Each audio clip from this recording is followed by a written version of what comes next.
Question है यदि an बराबर 3n जोड़ 7 तो दिखाएं कि प्राप्त जो श्रेणी है AP में है और AP में है तो इस AP का कौन सा पद 40 होगा या नहीं होगा। अगर होगा तो कौन सा पद 40 होगा। ये क्वेश्चन है तुम लोगों को। चलो करो तुम।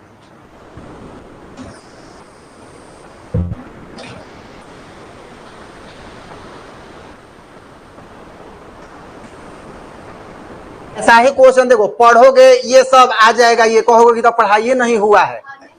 देखो n बराबर 1 तो a1 बराबर 3 गुना 1 जोड़ 7 बराबर 10। a2 कब n बराबर 2। पहला पद कितना होता है 1। n बराबर 2 तो 3 गुना 2 प्लस 7 बराबर 3 दूनी का 6 7 6 है 13। n बराबर 3 a3 बराबर 3 गुना 3 जोड़ 7 बराबर 3 3 का 9 7 दूनी का 14 15 16। अब प्राप्त श्रेणी, एक श्रेणी प्राप्त हो गई हमको जिसमें पहला पद 10 13 16 dot dot dot up to infinite. ये पता नहीं है कि एपी में है कि नहीं है। करे सिद्ध करें तो d1 बराबर 13 घटाओ 10 बराबर 3, d2 बराबर 16 घटाओ 13 बराबर 3। अगर d3 रहता तो एक और बढ़ा लेते हो जाता।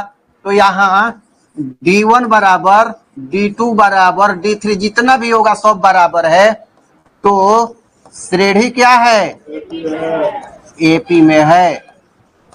श्रेणी एपी में है। ये प्रूफ हो गया, एक भाग खत्म। अब जब श्रेणी एपी में है तो इस तरह का तो बहुत सारा क्वेश्चन बनाएगा। कौन सा पद 40वां होगा, कौन सा 52वां होगा, कौन सा 101वां होगा, 55वां होगा। सारा कुछ हुआ है नहीं हुआ है। तो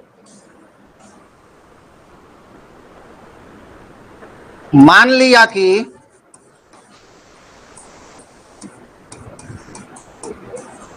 nवां पद कितना है 40 है।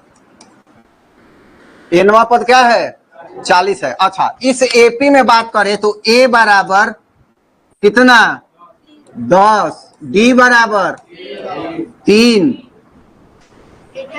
और n बराबर क्या करना है निकालना है। तो an बराबर कौन सा पद 40 है, an बराबर 40। तो यहां हो जाएगा 40 बराबर 10 जोड़ n माइनस 1 गुना 3। 40 माइनस 10 बराबर n माइनस 1 गुना 3 नहीं अगर हवा होगा तो 30 बराबर n माइनस 1 गुना 3।